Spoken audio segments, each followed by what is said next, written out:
Welcome to Larry the Alchemist, where we discuss all things heavy metal and hard rock. And welcome to another edition of Sabbath Sunday. This is where Darren and I get together with you on Sundays to discuss all things Black Sabbath. Darren and I have a Black Sabbath podcast called Into the Void, Black Sabbath podcast. I'll leave a link to that below in the description so you can check it out. The topic for today's episode is 5 Ozzy or Dio solo era songs that we think could have been a Black Sabbath song. Okay, so 5 songs from either Ozzy or Dio, or a combination of both, from their solo careers that we think could have been a Black Sabbath song. So what do you got for your first pick, Darren? My first pick. Okay, so I loved Dehumanizer. I was surprised by it. I took to it instantly. I listened to it over and over and over again. I loved the album. I love Dio with Sabbath. I love him with Vinny. I love that lineup. It's not maybe quintessential Black Sabbath, but it's a great era of Black Sabbath. And I'm glad that they revisited it in the 90s. So when it ended, I was really disappointed. I thought, wow, that sucks. Because I mean, things were, really moving along, and I'd hoped to see them. I unfortunately missed the tour, but yeah, I mean, I really liked the album. But lo and behold, couple of years later, I think it was, maybe a year later, a couple of years later, Dio comes out with Strange Highways.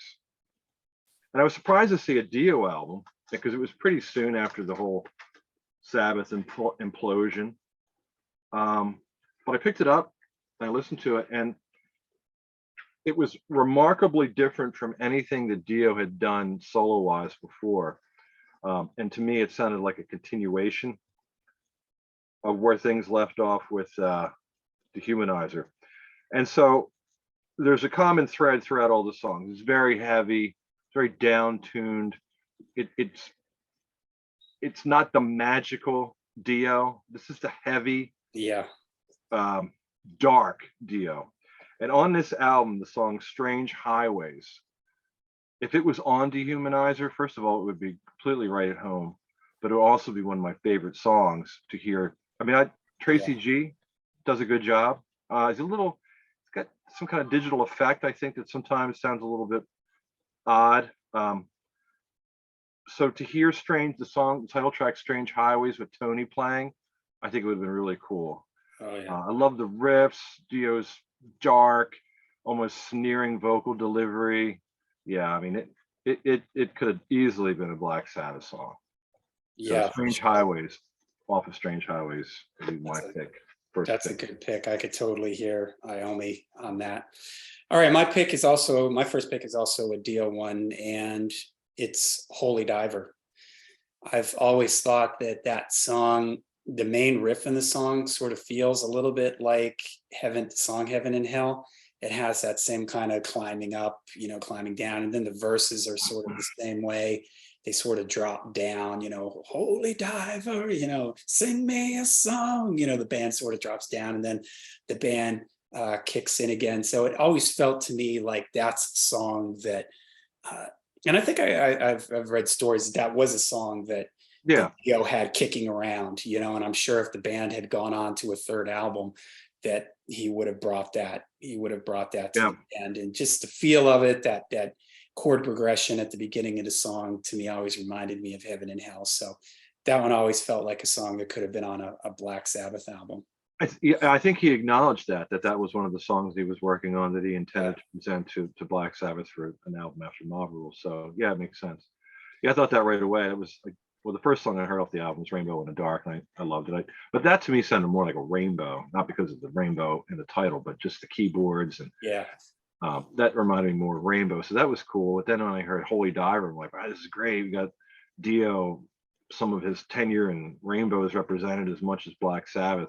But yeah, definitely the weighted riff of Holy Diver was definitely very Sabbathy. Okay, what's your next pick? Okay.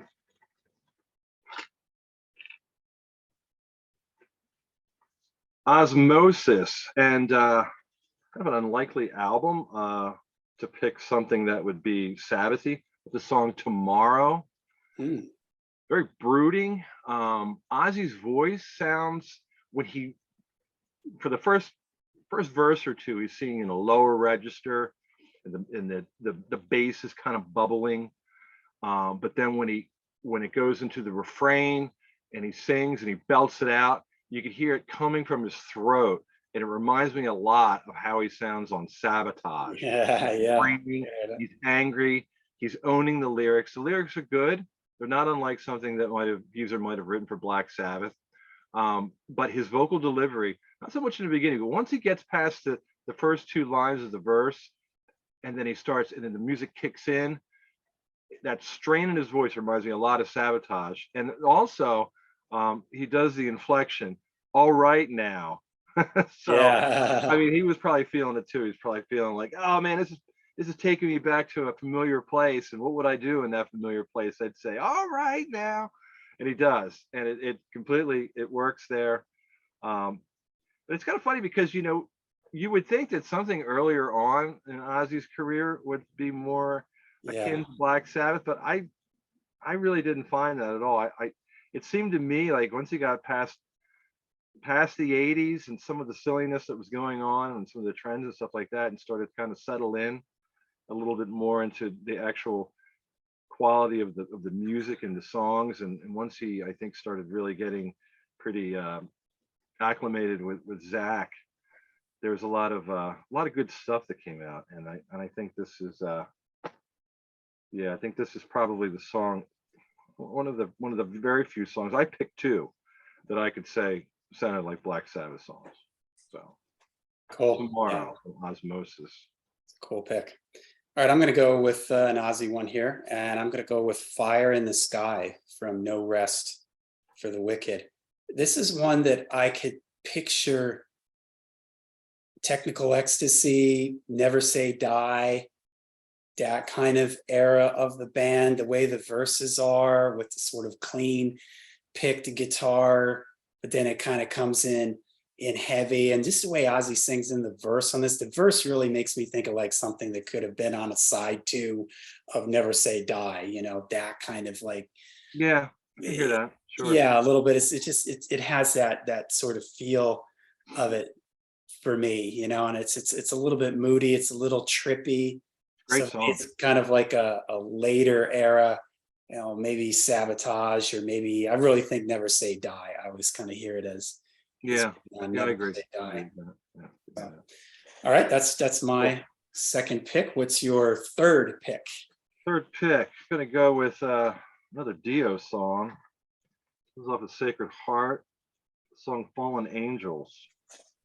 It's kind of like it's a deep cut on this album. I think it's one of the better songs, actually. I didn't initially gravitate toward it when I first got the album.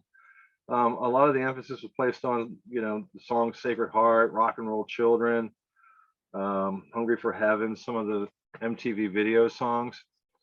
Get almost to the end of the album, and actually, you'd probably do well to end the album on Fallen Yeah, Angels. I was just gonna say that shoot is. Because you get into shoot, and it's not horrible, but I hate that song. it's not very good. But Fallen Angels, it's like the bouncy verse. Even if the songs are very different in their completed structures and the completed forms, when you get into Fallen Angels, it really reminds me a lot of Lady Evil off of Heaven and Hell. So I'm getting that kind of a vibe. So this is one of the songs I think that could probably actually fit just the way that it is, with Tony playing guitar, of course, and a different production quality. I think the song Fallen Angels could probably fit on Heaven and Hell. Yeah, Not necessarily on Mob Rules, but I can hear it on Heaven and Hell. I agree with that 100%. I could totally picture that sliding into the Lady Evil slot. Yeah, They have the same kind of like. that's what I was feeling when I Yeah. when I was thinking that song sounded like Sabbath. Oh, Fallen Angels. All right, my third pick is back to Dio for me, and Shame on the Night, the last song from Holy Diver. Big part of it is that riff at the end of the song. That's very Sabbath. Yeah, Like, yeah, that's very Tony. heavy. But even the verses a little bit, especially when the guitar starts chugging underneath them in the verse, and it has that sort of slower, Mob Rules era Mhm. thing, that slower tempo thing that Sabbath does so well. Throw Vinny Appice in there, of course, playing drums and that, and his time on Mob Rolls, and it's easy to see the connection of how, that Shame on the Night could have been one that maybe could have landed on the Mob Rolls album, and the lyrics and everything Yeah, too yeah, I can hear that. fit the mood of Mob Rolls. Yeah, yeah, I could definitely hear that. Okay. Okay, so next from me, let's stay with Dio, the album that came out after Strange Highways, Angry Machines. I got to admit, I did not like this album when I first got it. I found it a little bit too samey. Samey, is that a word? It is now. It was kind of heavy. There wasn't a lot of variety. It didn't have a lot of peaks and valleys, but it was really, really heavy. Um, Tracy G kind of tones down his unique guitar tone a little bit, just a tad, and it becomes a little bit more. I wouldn't say it's Iommi-ish, but a little less digital, a little less affected, and it sounds heavier. I've since warmed up to this album, and I listened to it probably almost as much, if not maybe more, these days than I do with the early stuff, and a lot of that has to do with the fact that I've listened to the early stuff so much, that I want to reach for something that I haven't heard quite as Yeah. often. But the very first song, "Institutional Man," is very Sabbathy, and what's interesting about this is it's not Sabbathy in something that Dio did before, although there is a little bit of that. You get some of the swingy, heavy, dark, Iommi-ish riffs. But what's really remarkable about this is the churning riff that's very similar to Zero the Hero. Mhm. If you ever Yeah. wondered what it would sound like if Dio sang Zero the Hero Yeah. in Yeah. Born Again, it wouldn't sound too dissimilar from this, because the riff is dun dun dun dun dun dun dun dun Yeah. dun dun, dun. And it goes up. There's some key changes, but the basic progression is very similar to Born Again. I never And here, thought I about mean, we only have one member that was on that. We have no members that were on the album, so it's it's kind of funny. It's almost like Dio heard it and said, "Yeah, that. I wish I could have sang that song. Well, Yeah. I'm going to do my own version of it." And here it Yeah. is, "Institutional Man." Lyrics are dark, very cool. I mean, again, like I said with Strange Highways, we're getting into a Dio territory where this marks a completely different chapter of his career. It's like, I don't know if after the Sabbath thing, the Dehumanizer thing ended, if he just went into the second phase of his career just completely angry, maybe took some of that anger with the way things ended with Sabbath and just put it into the music, because Strange Highways in this album, I mean, they're dark, heavy. It's not even trying, in my opinion, it's not even trying to sound like anything that was coming out at the time. It was completely unique and Yeah. angry, dark Dio, as opposed to the magical dwarf that was Yeah. the Holy Diver, or Yeah. whatever You you want to definitely call it, all don't. that's in line. You don't get any of that sort of uplifting uh, thing that you got from Dio from earlier on. Stand up and shout, "We rock." This is all like, I always think of, and I love the Tracy G era. In fact, if I remember, I'll leave a link in the description. I did an in defense of the Tracy G era of Dio video. I'll leave a link to that in the description if I remember. Uh, but it's very cold. It's very sort of industrial, like industrial in the sense of like, humanity crumbling. Yeah. The cover of the Angry Machines taking over the world, industrial in that sense.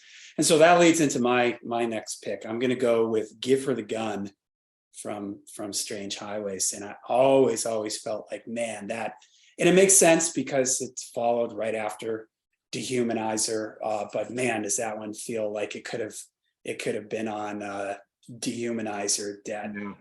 the way the verse is in that song, the way the chords are being picked out, and Dio is a little bit lower in his range, and then it gets big and heavy. Yeah. And, it just always felt like a song that could have easily have been on a on Dehumanizers. Yeah.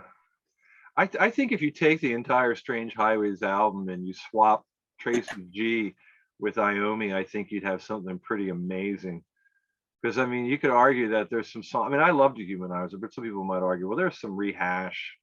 There's some things that sound similar to other songs. Master of Insanity kind of sounds a little bit like Lady of the Lake from Rainbow. There's a couple of things Yeah. in there that maybe don't quite hit the mark, and break the vibe a little bit.